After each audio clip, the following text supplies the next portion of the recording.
నమస్కారం కిరణ్ టీవీ భక్తి ప్రేక్షకులకి స్వాగతం. నేను మీ గాయత్రి. ప్రస్తుతం మనతో పాటు ఉన్నారు ఐకాన్ ఆస్ట్రాలజర్ గట్టుపల్లి సురేష్ బాబు గారు. కిరణ్ టీవీ భక్తి ఛానల్ని ఆదరిస్తున్న ప్రేక్షకులకు అందరికీ కూడా శ్రీ పరాభావనామ సంవత్సరం ఉగాది శుభాకాంక్షలు. గురుగారి ద్వారా పంచాంగం అడిగి తెలుసుకుందాం. నమస్కారం గురుగారు. జై శ్రీమన్నారాయణ. గురుగారు, ముందుగా ఉగాది శుభాకాంక్షలు. ఒక 1 month నుంచి అనుకుంటా నేను పిలుస్తున్నాను, ఈ పంచాంగం చెప్పండి గురుగారు రండి అని. మాకు ఇవాళ టైం ఇచ్చారు. సో ముందుగా శుభాకాంక్షలు గురుగారు. మీకు మన ఛానల్ తరపున మన ఛానల్ ప్రేక్షకులందరికీ కూడా నూతన సంవత్సర శుభాకాంక్షలు. తెలుగు వారికి థ్యాంక్ యూ సో మచ్ అందరికీ కూడా, మీకు కూడా. గురుగారు, శ్రీ పరాభావనామ సంవత్సరం, మళ్ళీ ఈ సంవత్సరం అంతా కూడా ద్వాదశ రాశుల వారికి ఎలా ఉండబోతుంది? గ్రహాల రీత్యా ఎలాంటి మార్పులు జరగబోతున్నాయి? మళ్ళీ ప్రకృతి వైప్యంగా ఎలా ఉండబోతుంది ఒక్కసారి తెలియజేయండి. అలానే మనకి పరాభనామ సంవత్సరం, ఈ పరాభనామ సంవత్సరం అనగానే మనకి 2026 నుంచి 2027 ఏప్రిల్ 17 వరకు కూడా కొనసాగేటువంటి మనకి సంవత్సరం అని చెప్పుకోవచ్చు, తెలుగు సంవత్సరాల ప్రకారంగా చూసినట్టయితే కనుక. అందులోనూ ఈ పరాభనామ సంవత్సరంలో మన ప్రకృతి వైపరీత్యాలు కూడా కొంచెం వేరే రకంగాను కొత్తగాను ఉండబోతున్నాయి. కాబట్టి ఏదైనా వైరస్లు వచ్చేదానికి అవకాశం కూడా ఎక్కువగానే కనపడుతూ ఉంది. దాని దగ్గర ప్రికాషన్స్ అయితే ప్రతి ఒక్కరు కూడా తీసుకోవాల్సినటువంటి బాధ్యత ఉంటుంది. అలానే కుటుంబ విలువలు కూడా కొంచెం పెంచుకోవాల్సి వచ్చినటువంటి సందర్భం ఏర్పడుతుంది. అలానే ఎవరికి వారి యమునా తీరే అనేటువంటి భావం నుంచి బయటపడాల్సినటువంటిది తరుణం అయితే ఆసనమైందని చెప్పుకోవచ్చు. ఇక ముఖ్యంగా ఈ పరాభనామ సంవత్సరం మనం చూడబోయేది ఏంటంటే కనుక ఆడపిల్లల్ని ఆడపిల్లలే, మగపిల్లలే పెళ్లి చేసుకునే విధంగా ఏర్పడుతుంది. ఏంటి గురుగారు అలా అంటున్నారు? అంటే అలాంటి వ్యవస్థ ఏర్పడిపోతుంది. దీన్ని బట్టి కొంచెం జాగ్రత్తగా ఉండాలి, పేరెంట్స్ కూడా కొంచెం జాగ్రత్తగా ఉండాలి. పరాభనామ సంవత్సరం అంటే మన పొరుగులు తీసేస్తూ ఉంటుంది. పరాభనామ సంవత్సరం అంటే మన పని మనం చేసుకున్నా కూడా ఎవరో వచ్చి పుల్లలు పెట్టేసి ఆ పనిని చెడగొట్టేసి మనల్ని హింసించాలి, ఇబ్బంది పెట్టాలి అనేటువంటి తత్వం ఎక్కువైపోతుంది. వ్యసనం, రంది, కుళ్ళు, కుతంత్రాలు ఎక్కువైపోతాయి, గొడవలు ఎక్కువైపోతూ ఉంటాయి, విలువలు ఉండవు, కుటుంబ వ్యవస్థ ఉండదు, విలువలు ఉండవు, పెద్దవారంటే గౌరవం ఉండదు. ఈ సంవత్సరం అందరికీ కూడా అలానే ఉంటుందా? భూమండలం మొత్తం అలానే ఉందమ్మా. ఓకే. కాబట్టి కొంచెం జాగ్రత్తగా మన పని మనం చేసుకుంటూ ఉండాలి, ఎక్కువగా విలువలు కాపాడుకుంటూ ఉండాలి. అలానే పెద్దలు ఇచ్చినటువంటి పాఠ్యాలే కాకుండా పెద్దల్ని కూడా గౌరవిస్తూ ఉండాలి, పిల్లలకి బోధన చెప్తూ ఉండాలి. అన్ని రకాలు కూడా అందరూ కూడా తప్పులు, ఇది తప్పు అనిపిస్తే చేయకుండా మంచి రూట్లో వెళ్ళాలి. ఈజీ మనీ కోసం ఎక్కువ మంది చాలా రకాలైనటువంటి వ్యవస్థల్లోకి వెళ్ళిపోయేలాగా కనిపిస్తున్నారు. గురు వ్యవస్థ ఎక్కువ ఎలా ఉంది, ఎక్కడికక్కడే మోసపోతున్నామని తెలిసి కూడా ఏం చేయలేని పరిస్థితి. ఎవరికైతే డబ్బు ఉంటుందో, ఎవరికైతే అండ ఉంటుందో వారొక్కరే హైక్లో ఉంటారు, వారొక్కరే మంచి పద్ధతిలో ఉంటారు. ఇవన్నీ కూడా పరాభనామ సంవత్సరం మనం చూడబోతున్నాం.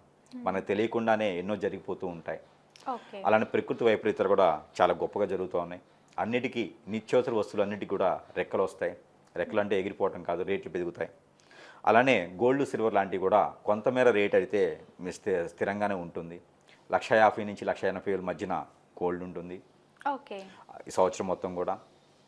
అలానే సిల్వర్ కూడా మ్యాక్సిమం 10 లక్షలు, కిలో 10 లక్షల లోపే ఉండేదానికైతే అవకాశాలు కనిపిస్తున్నాయి. 6 లక్షల నుంచి 10 లక్షల లోపు మనకి ఈ సంవత్సరంలో చూడబోతున్నాం కిలో. కాబట్టి ఇవన్నీ కూడా ఇట్లా ఉన్నాయి. ఇకపోతే విదేశీ వ్యవస్థ, విదేశీ సంస్థలు, విదేశీ సంబంధించినటువంటి విషయాలు మనం గమనించుకున్నట్టయితే కనుక అన్ని రకాలు కూడా బాగానే ఉన్నాయి. విదేశాల్లో అయితే అంత పట్టుత్వం ఉండదు, జాబుల పరిస్థితి కూడా అంత బాగుండదు. స్వదేశంలోనే మంచి అవకాశాలు లభ్యపడుతూ ఉంటాయి. అలానే సాఫ్ట్వేర్ రంగంలో ఉన్న వారికి అయితే ఎన్నో రకాల సమస్యలు ఉన్నాయి. ఆ సాఫ్ట్వేర్ రంగం కన్నా కూడా ఎవరికి వారు ఇండిపెండెంట్గా బతకాలి అనేటువంటి నినాదం ఉంటుంది. ఒకటైతే మంచి జరగబోతుంది. ఏంటది? ఈ పరాభనామ సంవత్సరంలో ప్రతి ఒక్కరు కూడా భూమిని నమ్ముకునేటువంటి నినాదం వస్తుంది. ఈ భూమి మీద నమ్ముకొని భూమి మీద పంటలు పండించేసి ఆ పంటల్ని అమ్ముకునే విధంగా, ఆ పంటలతో తినడం విధంగా ఎక్కువగా రైతులుగా మారాలి అనేటువంటి నినాదానికి అయితే ఖచ్చితంగా ఏర్పడుతున్నారు. ఎందుకంటే జరిగేటువంటి పరిణామాలు, జరిగేటువంటి వ్యవస్థ, వైపరీత్యాలు ఇవన్నీ కూడా మనం ముందుగా గమనించుకున్నట్టయితే కనుక ప్రతి ఒక్కరు కూడా పంటల వైపు వెళ్ళటం, పంటలు పండించుకోవాలి అనే ఒక ఆలోచన రావటం మంచి విషయము. ఇది మాత్రం మనం అప్రిషియేట్ చేయొచ్చు. ఈ పరాభనామ సంవత్సరం మంచి ఏదైనా జరుగుతుంది అంటే కనుక ప్రతి ఒక్కళ్ళలోని చైతన్యం, ప్రతి ఒక్కళ్ళలోని మార్పు వస్తుంది. ఇక ఈ పరాభనామ సంవత్సరంలో మారేటువంటి గ్రహాలు ఏమైనా ఉన్నాయి అంటే అతిపెద్ద గ్రహాలు ఉన్నాయంటే కనుక గురువు ఒక గ్రహం మారుతుంది. అతిపెద్ద గ్రహాలైనటువంటి దాంట్లో గురువు మారుతున్నారు. తర్వాత రాహుకేతు కూడా మారుతున్నారు. శని భగవానుడు సైతం అయితే అదే రాశిలో ఉంటారు, కానీ నక్షత్ర మార్పు అయితే చెందుతారు. కాబట్టి ఏదైతే మీనరాశిలో ఉన్నారో ఆ మీనరాశిలోనే ఉంటారు, కానీ నక్షత్ర మార్పు చెందుతారు. శనిదేవుడు. అలానే రాహుకేతులు మారుతున్నారు. రాహుకేతులు వచ్చేసి, కేతు వచ్చేసి కర్కాటక రాశికి వెళ్తారు. అలానే మకర రాశికి వెళ్తాడు రాహు. అలానే గురువు కూడా కర్కాటక రాశి రావడం అనేది జరుగుతుంది. కాకపోతే ఇవన్నీ కూడా ఈ పరావనామ సంవత్సరంలోనే జరుగుతూ ఉంటాయి. అంటే ఎప్పుడో ఒకసారి మారేటువంటి గ్రహాల గురించి అయితే మనం మాట్లాడుకోవాలి కాబట్టి పెద్ద గ్రహాల గురించి మాట్లాడడం. ఇక ఇవన్నీ కూడా మనకి ప్రకృతి వైపరీత్యాలు, ఇంకా అందులోనూ ముఖ్యమైనటువంటిది రాజ్యాన్ని పాలించేటువంటి రాజకీయ నాయకులు. ఇక ఈ రాజకీయ నాయకుల గురించి ఆలోచించినట్టయితే కనుక పెద్ద తలకాయలు ఎవరైతే ఉన్నారో వాళ్ళకి కొంచెం ఆరోగ్యం క్షీణించేలాగా ఉంటుంది. పార్టీల్లో కూడా కొంచెం కుమ్ములాట్లు జరిగేలా ఉంటుంది. నైట్ పార్టీలు పార్టీలు ఏం మారుతాయో ఏమొస్తే కూడా కొంచెం గొడవలయ్యేటువంటి దానికైతే ఉంది. కొత్త వాళ్ళందరికీ కూడా రాజ్యాన్ని అప్పగించేటువంటి పరిస్థితి ఏర్పడుతూ ఉంది. అన్నింటిలో కూడా కొంచెం కుమ్ములాట్లు అయితే జరుగుతూ ఉంటాయి. ప్రతి మనిషిలో కూడా భావోద్రేకాలు ఎక్కువగా అవుతాయి కాబట్టి కొంచెం నెమ్మదిగా ఉండాలి. పిల్లలు పెద్దవాళ్ళగా ఆలోచిస్తారు, పెద్దవాళ్ళు పిల్లలుగా ఆలోచిస్తారు. కాబట్టి దానికి వ్యవస్థ మారిపోతుంది. కాబట్టి దాని తగ్గట్టు ప్రికాషన్స్ అయితే తీసుకోవాలి. వీటన్నిటి కూడా సమానత్వంగా ఉండాలి అంటే కనుక ప్రతిరోజు కూడా ఎవరికి నచ్చినటువంటి వారికి దైవుని యొక్క ఆరాధనలో ఉంటే కొంతమేర వీరికి బాగా అయ్యేదానికైతే ఆస్కారం ఉంటుంది. గురుగారు, శ్రీ పరాభావనామ సంవత్సరంలో మకర రాశి వారికి ఎలా ఉండబోతుంది, తీసుకోవాల్సిన జాగ్రత్తలు ఏంటో ఒకసారి తెలియజేయండి. ఖచ్చితంగా ఈ పరాభనామ సంవత్సరంలో ద్వాదశలో ఒకటైనటువంటిది, ఈ రాశుల మొత్తంలో ఒకటైనటువంటిది మకర రాశి. ఈ మకర రాశి వారికి ముందుగా ఆదాయం వచ్చేసి 2, వ్యాయం వచ్చేసి 8, రాజ్యపూజ్యం వచ్చేసి 1, అవమానం వచ్చేసి 2. ఇలా పరిగణలో తీసుకున్నట్టయితే కనుక గ్రహాల యొక్క స్థితిగతులు ఏవైతే ఉన్నాయో ఆ గ్రహాల యొక్క మార్పుల వలన, ఆ గ్రహాల యొక్క పవర్ వలన ఎట్లా ఉంటుందనేది ఓవరాల్గా చూసినటువంటి నెంబర్సే ఇవి. దీన్ని చూసి ఎవరు భయపడాల్సిన అవసరం లేదు. వ్యక్తిగత జాతకం అనేది వేరు. వారి యొక్క పుట్టినటువంటి నక్షత్రము, తిథి, వారి యొక్క దశలు, వారి యొక్క గోచారం ఎలా ఉందో చూసుకొని అప్పుడు పర్సనల్ జాతకం, అది పర్సనల్ యొక్క జాతకం ఎలా ఉందో చూసుకొని దాంట్లో దోషాలుంటే పరిహారం చేసుకుంటే సరిపోతుంది. అంతేగాని ఇది అందరికీ వర్తిస్తుందా అనేది కాదు. మీరు దాని గురించి భయపడాల్సిన అవసరం లేదు. ఇది అందరూ గమనించుకోవాల్సినటువంటి విషయం. పోతే ఇక ఓవరాల్గా చూసినట్టయితే పరాభనామ సంవత్సరంలో మకర రాశి వారికి ఎలా ఉండబోతుందంటే కనుక ఆర్థిక స్థితిగతులు అయితే కొంచెం ఇబ్బంది అయితే ఉంటుంది. గ్రహాల యొక్క స్థితిగతులు కొంచెం ఇబ్బందిగా ఉంది కాబట్టి ఆర్థిక స్థితిగతులు ఇబ్బంది. ఎవరికి డబ్బులు ఇవ్వకండి, ఎవరి దగ్గర అప్పు చేయకండి. అనవసరమైనటువంటి బెట్టింగ్ లాంటివి, ఈ నైట్ వచ్చేటువంటి వ్యాపారాల్లో పెట్టకూడదు.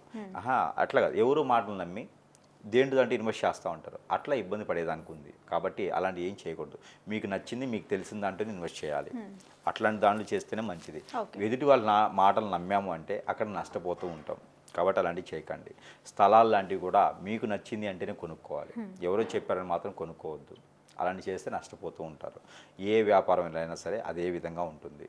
కొంచెం జాగ్రత్తగా ఉండాలి. ఇక మకర రాశి వారికి ఇదొకటైతే కనుక ఇక పాత డబ్బులు, ఎక్కడో ఇచ్చిన డబ్బులు అయితే ఖచ్చితంగా వసూలయ్యే కనిపిస్తుంది. ఇది ఏప్రిల్ తర్వాత మాట్లాడితే మాత్రమే. ఏప్రిల్ తర్వాత అడగడం ప్రయత్నం చేస్తే గొడవ పెట్టుకోకూడదు ఎవరితో. నెమ్మదిగా అడగాలి. నెమ్మదిగా అడిగితే ఇచ్చినటువంటి డబ్బులు అయితే వస్తాయి. కొత్తగా అప్పు అయితే ఎవరికి ఇవ్వకండి. ఇక ఆరోగ్య సమస్యలు అయితే వీరికి కొంతమేర బాధిస్తుంటాయి. మోకాళ్ళ నొప్పులు, మోచేతి నొప్పులు, తల భాగం, అలానే ఆస్తమా లాంటివి, హార్ట్ అటాక్ రావటము, లంగ్స్ లాంటి ప్రాబ్లమ్స్ లాంటివి అయితే జరుగుతూ ఉంటుంది. అది కొంచెం ప్రికాషన్స్ తీసుకుంటే సరిపోతుంది. ఓకే, కళ్యాణ యోగం ఉందంటారా ఈ సంవత్సరంలో? కళ్యాణ యోగం అయితే ఉంటుందండి. ఒకసారి కూడా పెళ్లి కాని వారు అయితే చేసుకోవచ్చు, ఇబ్బంది అయితే లేదు. కట్నాలు అయితే మాత్రం ఆశిస్తే మాత్రం కష్టం. కట్నాలు లేకుండా చేసుకునేదానికి మంచి అబ్బాయి, మంచి అమ్మాయి అయితే దొరుకుతారు. ప్రయత్నం చేయాలి. ఇంకా రిలేషన్లోనే ఎక్కువ కనిపిస్తున్నారు. ప్రయత్నం చేస్తే రిలేషన్స్ ద్వారానే ఎక్కువ సంబంధాలు దొరికేలా కనిపిస్తున్నాయి. దొరుకుతాయి కాబట్టి ప్రయత్నం చేయాలి. ఇది కూడా మే తర్వాతనే చేయాలండి. మే లోపు చేసుకుంటే మళ్ళీ కోర్టు మెట్టు ఎక్కాల్సి వస్తుంది. మే తర్వాతనే పెళ్లి. 2026 మే తర్వాతనే వీరి పెళ్లి. ఇంకా డేట్ కూడా కావాలంటే May 7 తర్వాతనే వీరి పెళ్లి సంబంధాలు చూసుకుంటే అన్ని రకాలు బాగుంటాయి. ఇక పాత విషయాలు ఏమైనా ఉంటే వాటిని తలుచుకుంటూ బాధపడుకుంటూ కూర్చుంటారు. ఒంటరిగా అయిపోవాలి, నేను ఎక్కడికైనా వెళ్ళిపోవాలి, నేనేం చేయలేను అని చెప్పేసి స్ట్రెస్ అవుతూ ఉంటారు. అలాంటి ప్రయత్నాలు ఏం చేయకూడదు. మిమ్మల్ని నమ్ముకునే వాళ్ళు చాలామంది ఉంటారు. ఈ సంవత్సరంలో అన్ని రకాల బాధలు, బంధాలు అన్నీ కూడా బాగుంటాయి. మళ్ళీ బాలేదు అంటున్నారు, ఎటు చూసుకున్నా బాలేదు అంటున్నారు. జాగ్రత్త తీసుకుంటే సరిపోతుంది. మళ్ళీ బిజినెస్ చేసే వాళ్ళకి ఎలా ఉంది? కొత్తగా పెట్టే వ్యాపారాలు అయితే కనుక పెట్టుబడి లేకుండా చేసుకోవాలి, తక్కువ పెట్టుబడితో చేసుకోవాలి. పాత వ్యాపారాలు అంటే కొనసాగుతూనే ఉంటాయి. అవి పార్ట్నర్షిప్ వ్యాపారాలు అయితే పనికిరావు, మోసం చేస్తారు. ఎక్కడో ఎవరు నమ్మించేసి మోసం చేసి డబ్బులని కూడా మీకు పంపించేస్తారు. అలాంటివి చేయకూడదు. మళ్ళీ అదృష్టం కలిసి రావాలి అంటే వీళ్ళకి కలిసి వచ్చే కలర్ కానీ రోజులు కానీ ఏంటి గురువు? ఇక మకర రాశి వారికి అయితే కనుక ఈ సంవత్సరం పరాభనామ సంవత్సరం మొత్తం కూడా అన్ని రకాలుగా రంగాల్లో రావాలి అంటే కూడా వీరికి పర్సనల్ ఒక జాతకం, వ్యక్తిగత జాతకం ఏదైతే ఉందో అది పరిశీలన చేసుకోవాలి. కొన్ని రకాల గ్రహ దోషాలు అయితే తొలగిపోతాయి. ఇక మన మీద ఉన్నటువంటి చెడు వ్యసనంతో, మన మీద ఉండే మంచితనంతో, గ్రహాల యొక్క కూడా సానుకూలంగా లేకపోతే కనుక వీరికి కాలసర్పదోషం, నాగదోషం, కుజదోషాలు లాంటివి కూడా కనిపిస్తూ ఉన్నాయి. కాబట్టి దాని దగ్గర ప్రికాషన్స్ అయితే ఖచ్చితంగా తీసుకోవాలి. ఇక దీనికి తగ్గట్టే కాకుండా మన మీద ఎవరు నిపుణులు బ్లాక్ మ్యాజిక్, వశీకరణ, చాతబడి, బాగలముఖి, భానుమతి, యక్షిణి లాంటివి, ఏదైనా ధూమావతి, రూపావతి లాంటివి, ఇంకా స్పిరిట్ లాంటివి ఏమైనా చేయించి, మందు పెట్ట లాంటివి చేయిస్తే కనుక భార్యాభర్తలు ఒకటి కాకుండా భార్యాభర్తల నుంచి గొడవ ఇలాంటివి ఏదైనా అయితే కనుక చాలా ఇబ్బందికరమైనటువంటి వాతావరణం ఏర్పడుతుంది. కాబట్టి ఒంటరి అయిపోతుంటారు, ఎవరు చెట్టుకోలు గుట్టుకోలు అవుతారు. కాబట్టి పిల్లల పక్కన, భార్య పక్కన, బిడ్డలో పక్కన, భర్త పక్కన అయిపోతూ ఉంటారు. చల్ల చెదరైపోతుంది ఫ్యామిలీ అంతా. అలా కాకుండా ఉండాలంటే కనుక ఖచ్చితంగా సంప్రదిస్తే వారికి ఏదైనా పరిష్కార మార్గం ఉంటుంది. కానీ సంవత్సరాలు మారడం ద్వారానో లేకపోతే రోజులు మారడం ద్వారానో సమస్య పోదు. కలిసి దానికి వైద్యం రావాలంటే చేయించుకుంటేనే సమస్య పోతుంది. మళ్ళీ కలిసి రావాలి అంటే ఏదైనా సులువైన పరిష్కారం ఉంటుందా? దీనికి ఖచ్చితంగా సంప్రదిస్తేనే వారికి ఏదైనా పరిష్కార మార్గం దొరుకుతుంది. ఇక ముఖ్యంగా ఈ రాశి వాళ్ళైతే రాశివారు ఇక ప్రత్యేకంగా కావాలి అనుకుంటే కనుక వీరి ఏదైనా చిన్నపాటి ఉపశమనం దొరుకుతుంది అనుకుంటే కలర్స్ అయితే ఉన్నాయి. ఆ కలర్స్ అయితే కాఫీ కలర్ ఒకటి, అలానే సిమెంట్ కలరు, గోల్డ్ కలరు, అలానే వీరికి అద్భుతంగా ఉంటుంది. ఇక మకర రాశి వారికి అలానే నెంబర్ కూడా 7 and 3 నెంబర్స్ కూడా వీరికి అద్భుతంగా ఉంటాయి. సంవత్సరం మొత్తం లక్కీ నెంబర్కి పెట్టుకోవచ్చు. అలానే 2వ నెంబర్ కూడా వీరికి అద్భుతంగానే ఉంటుంది. ఆ చంద్రభగవాన్ యొక్క శుభదృష్టి కూడా వీరి మీద శుభదృష్టిగా మలుచుకునే దానికి కనపడుతుంది. ఇక 30 సంవత్సరాలు దాటిన వారు 2వ నెంబర్ కూడా వీరు పెట్టుకోవచ్చు. ఇకపోతే వీరికి రోజులు వచ్చేసి వీరికి గురువారం ఒకటి బాగుంటుంది, అలానే ఆదివారం ఒకటి అద్భుతంగా ఉంటుంది. ఏదైనా అమ్మవారికి పూజ చేసుకోవచ్చు, అమ్మవారికి ఏదైనా పట్టు వస్త్రాలు సమర్పించుకోవచ్చు. అలానే కనుక వీరు ఏదైనా దానం చేస్తే చాలా మంచిది. గోదానం, వస్త్రదానం, వడ్రదానం అని చెప్పేసి అని ఉంటుంది. ఆ వడ్ల దానం కావచ్చు, వస్త్రదానం కావచ్చు, గోదానం కావచ్చు, భూదానం కావచ్చు, ఏదైనా వీరికి నచ్చినటువంటి దానం, అన్నదానమైనా పర్లేదు. ఏదైనా ఒక 7 మందికి అన్నదం పెడితే కూడా మంచిది. 3 మాసాలకు ఒకసారి అయితే చేయాలి వీరు. అలానే వీరు బెల్లము కొంత, ఒక 50 గ్రాముల బెల్లము, ఒక 50 గ్రాముల నువ్వులు, ఒక 50 గ్రాములు ఆవాలు, ఈ 3 కూడా తెల్లవాలు, ఈ 3 కూడా ముడుపు కట్టేసి, వైట్ వస్త్రంలో ముడుపు కట్టేసి తల చుట్టూ 7 టైమ్స్ తిప్పేసి అది పారేడు నీటిలో వేయాలి. ఇలా చేసినట్టయితే వారి మీద గ్రహరీత్యా దోషాలు, ప్రకృతి నుంచి వచ్చే దోషాలు, అలానే వీరి మీద చేయించిన క్రియలు ఏదైతే ఉన్నా కూడా అవన్నీ కూడా పటాపంచలేదా ఉంది. కాబట్టి ఇలాంటి పరిహారాలు చూసుకున్న అదృష్టవంతులు అవ్వచ్చు మకర రాశి వారు. తప్పకుండా గురుగారు, ఉగాది నుంచి మకర రాశి వారికి ఏ విధంగా ఉంది అని ఎంతో చక్కగా తెలియజేసినందుకు ధన్యవాదాలు.